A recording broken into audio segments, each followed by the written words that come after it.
Welcome to a Reading City Council update. For full details on each of the items covered, or to watch the meeting online, visit cityofreading.org or find the links in the episode show notes. For any questions, suggestions, or comments, please email podcast@cityofreading.org.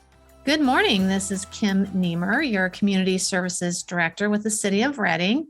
And this morning I have a recap of last night's Reading City Council meeting. It was a lengthy meeting, about 4.5 hours. All 5 council members were present. It started off with our annual presentation from the Shasta Mosquito and Vector Control District. Peter Bonkrud, the district manager, came and just reminded us all about the importance of not having standing water, as well as a good overview of the work that they do to eliminate mosquito eggs and adults, as well as the information about the diseases that can be associated with that. So the mosquito district sometimes goes unappreciated, but they are really doing good work in our community and helping us all avoid disease. Our consent agenda was lengthy, but included many interesting topics. The consent agenda is approved as a whole document and not taken individually, but let me highlight a few of the items for you. First was approving some emergency housing site for the St. James Lutheran Church. So the city has been working with the church to locate some emergency shelter housing there.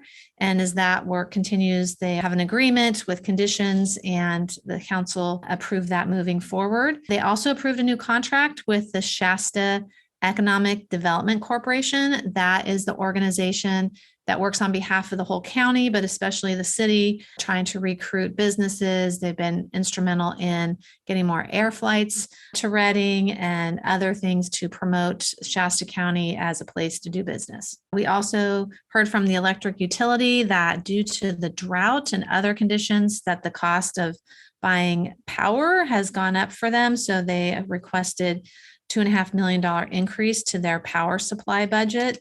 That was also approved. We bought a new asphalt paver. So we know that road street maintenance is important and that requires fairly expensive equipment. So that was about $200,000 for that equipment. And that was approved as well. We are working with the Centerville Community Services District to sell them 500 acre feet of water. There is a small portion of the west side of the city that has Centerville water. And this is an agreement that we have done before during drought seasons where we have some additional water that we can make available to our neighboring water districts. And also for me, exciting, the Caldwell Park Skate Park project was approved and finalized with final payment going to the contractor. And that's been a great success at Caldwell Park.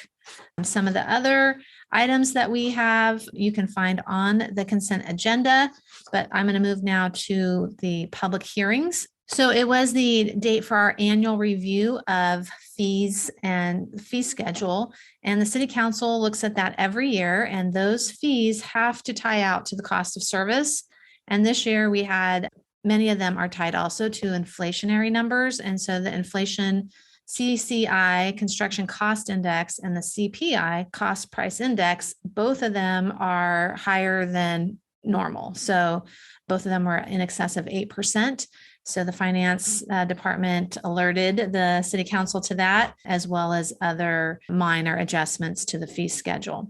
I would say that the fire department did eliminate a number of fees relative to hazard mitigation review and really an effort to take down any barriers to residents reaching out to the fire department with help on helping plan or prepare for vegetation fires. We also went into the regular agenda with a presentation from the finance department on a very large and comprehensive project that will overhaul the computer system that we use here at the city for all of our finance, personnel, purchasing, our internal accounting. It's a very large project, $2.5 million contract to the consultant and another $500,000 to Oracle for the first year. So this will be a major effort for the city and internal staff for the next couple of years. I'll also add that we're working on a new website. So you're definitely going to see from a software perspective, a lot of new look at the city of Reading in the next year or two. The Community Services Department, I brought forward a recommendation to continue with project for public spaces, a consulting firm helping us with the reactivation, renovation of South City Park. There was a fair amount of discussion on that and a proposal from the Colt 45s for an additional baseball field. After a lot of discussion and really a significant public engagement process with over 1,300 residents responding to an online survey and focus groups and on-site open houses, the council agreed to move forward with phase 2 of the planning for that project. We heard a very interesting presentation, a series of presentations actually from the airport manager. And if you're interested in the airport, I'd really encourage you to watch the video.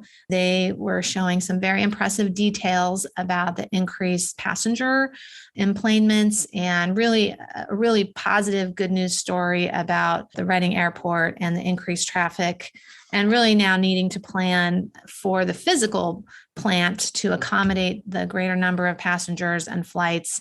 And so we've got a consulting firm on board to help with that planning. They also introduced the idea of a new name for the airport. So the name of the airport is Reading Municipal Airport. And the recommendation was to go to Reading Regional Airport, as really the service area for the Reading Airport is much larger than the city. And municipal has kind of a limiting connotation. And so the city council did agree and will be working to officially change the name of the Reading Airport to the Reading Regional Airport. It should be noted that the 3-letter abbreviation that you use when you make your reservations, RDD, that will stay as it is. So when you're booking your flights out of Reading, it is RDD when you look up city locations. The other big item was a consideration to move the city clerk and city treasurer elected positions to appointed positions. And that requires a vote of the people. And so the city attorney presented that process to the city council. And this really has been going on in many cities for some time, where the duties of the city clerk and the city treasurer have become a lot more technical and complex. And so really having a professional in that position is necessary.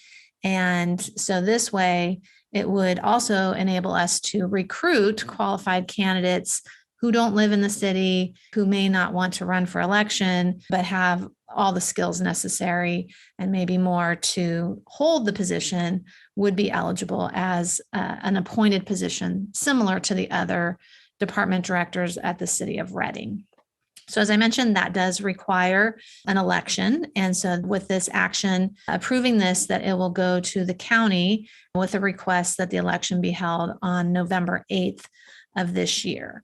So there'll be a lot more we'll be putting out about that, because it is a switch to our historical practice, but one that is being done really across the state. There was a few other cleanup items with the retirement programs, but really the meat of the agenda had a lot to do with the airport, South City Park, and converting the election to appointments of the city clerk and city treasurer. So interesting meeting. Encourage you to watch the videos if you want to learn more. Have a great day.